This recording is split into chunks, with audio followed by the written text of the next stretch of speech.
An angry voice. That voice is actually that of Professor Ransford Gyampo. He's president of the Legon branch of UTAC. I want to go on the line and speak to him. Prof, you're welcome to Eyewitness News. Hi, Umaru, thanks. You sounded very angry in that voice that I played a short while ago. The presupposition was that that's a voice immediately after this announcement. Can you share with us, because I've seen that you've also shared details of what transpired. For purpose of our audience who may not have seen that, what happened today? Well, Umaru, I'm very upset and annoyed and disappointed. Organized labor was going to leave according to or the call. There's a well-meaning Ghanaians that all others can fail, but we shouldn't fail. We met as organized labor on Monday, and we discussed the outcome of a meeting between government and some selected leaders of organized labor a week before, I think last Thursday or so. And at the meeting on Monday, certain proposals from government were laid before us. We discussed them and felt that they were not biting enough or they were not concrete enough. And so our notice to strike should remain in force. Last night, we were told that government had given enhanced proposals and that today we were supposed to go and discuss those proposals. So we all stopped what we were doing and went to the meeting. The meeting started at 2 p.m. The leadership, the selected leadership of organized labor came there with a prepared speech. So typically when they want to do such meetings, they will ask the media to go out. So when the media left, then they read a speech to us that was essentially saying that we called off the strike. So some of us questioned the propriety of that move because we called us into a meeting. We don't read a conclusion to us because it then presupposes that a few people met with whoever they wanted to meet with have already decided and they are communicating to us. So we drew their attention. We took exception from that undemocratic and very backward practice. And then they apologized that, it was for us to discuss.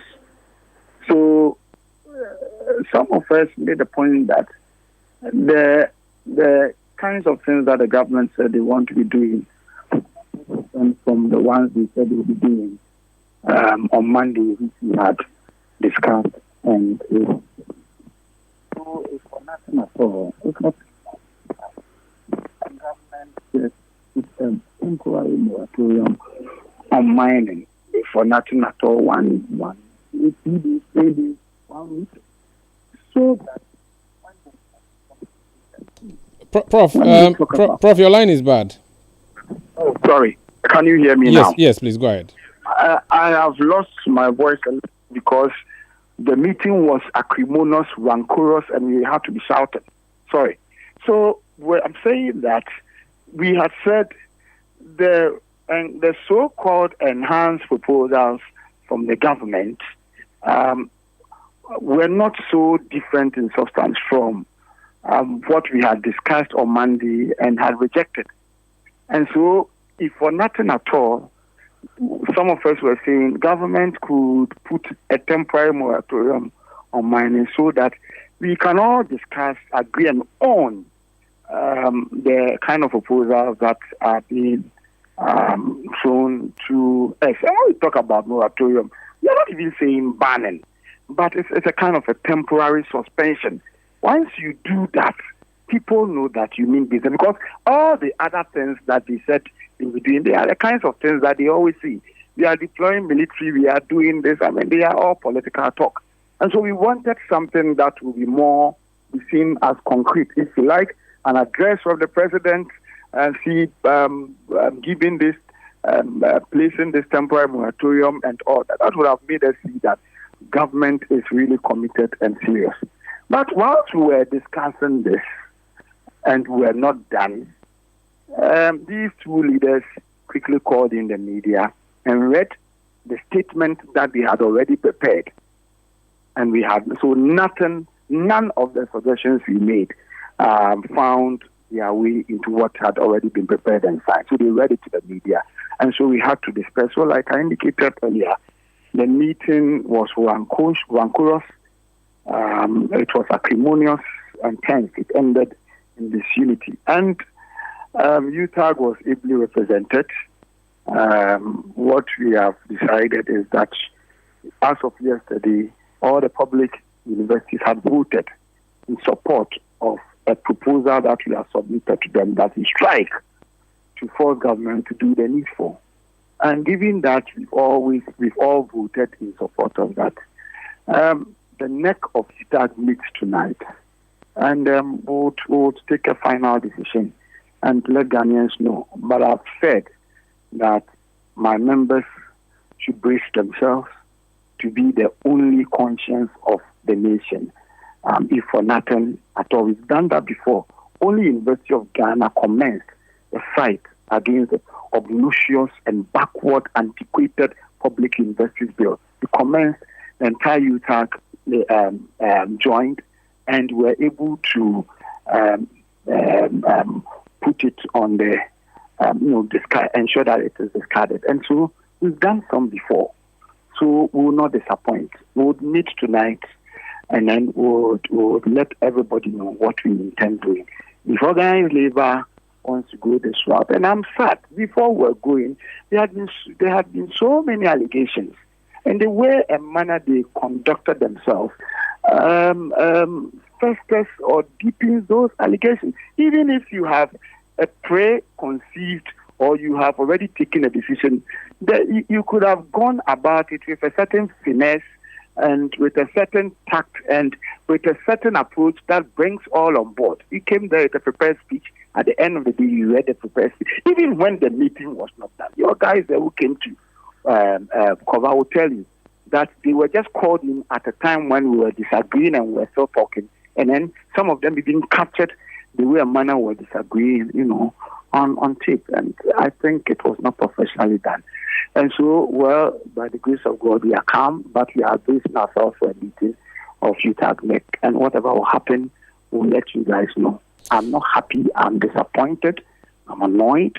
And I don't think that this is a way to go under SMC, under the SMC regime. Now, people are easily referring, some of us, we thought into Ghanaian politics. And we know what the SMC government was doing to manipulate labor front. Now, people are simply asking the question, is then the government of the day not trying to manipulate labor front? Others are also saying that the opposition is giving money to labor to be doing whatever it is doing. But it's insulting because it creates an impression that we have no minds of our own. If the water bodies are now colored and we all can't drink, we need a politician to come and tell us to act. And so, well, I hear some of these allegations. I don't have evidence, and so I wouldn't put much premium on them. But the point is that what happened today was shameful. UTAG would not be part of it. Thank you. Prof, so the view is that two people hijacked the meeting. Is that the position that you hold, and decided to foist on the organized labor what they had already pre-planned? Well, those who are saying that we shouldn't go on strike, if they want to talk, they are allowed to talk. Those who want to say that we think that what the government is talking about is just lip service and and we are not asking for too much, even just a common announcement. Okay, a common announcement of a moratorium would have been seen as a certain seriousness if the government really wants to tackle the problem. And if you want to go this route, they said they would talk. I made my preliminary comments. I wanted to make a substantive comment, and they kept telling me that, oh, you've spoken already. And before you could say that, they said, media, come and let's read. And they read the statement that had already been prepared. And so you can describe it adequately, given the chronology of events that I have outlined to you. Now, the last issue I'll ask you before you go, and I know you've had a long day. The view would be that, okay, you wanted government to act. Government has acted a number of times now. There's a statement that has been issued. A 6-point agenda has been put forth, including inviting you, organized labor, to be part of a stakeholder this meeting to deal with this issue of Galamsey. Is that not a sign of action? Could that not be, and that's the reason that your leaders announced the suspension, should that not be adequate, an assurance from government with timelines? We don't trust them. Remember that when earlier in September we had said that by the end of September we would advise ourselves. Quickly they put together an interministerial committee that listened to us and meet some pledges and all that. They told us they were going to revert to us in 1 week time. 1 week expired. They didn't have the courtesy to come and tell us that, look, 1 week has expired and because of XYZ reasons we are unable to meet you. 2 weeks expired. The period that the time frame they gave to us expired and they didn't do anything. And until then, the president himself invited the leadership after we had said that strike kicks in from 10th October. And so it is also about trust. And that is why we're trying to push that at least a certain announcement would have been made. And it's temporary. People think that we're asking for too much. But a temporary moratorium will not hurt anything. But at least it will signal to all, the government itself, and to all doing illegal mining that, look, the government means business. And so that we will all know what the government is doing and we all feel safe. But the point is, the way we've gone about it, like I said, it's shameful, and some people can go on that route, but not all of us. For some of us, we would ensure that we do the right thing. Like I said, this wouldn't be the first time that UTAG would go on strike to fight for what is right. And even Eugene UTAG alone is more than willing and capable and competent to take this fight all by itself. And so, but we are going to work. We're going to be working together with our, with the university teacher unions across the country, because they have all voted anyway to support that we should go on industrial action. So tonight we'll put together all the groups and then we'll make a firm decision. And when that decision is taken, like I said, it will be communicated to all of you. Thank you so much for speaking to us, sir. It is my pleasure. That's Professor Ransford Gyampo. He's president of the University of Ghana chapter of the University Teachers Association of Ghana. Clearly unhappy with the decision of organized labor to suspend an intended strike for tomorrow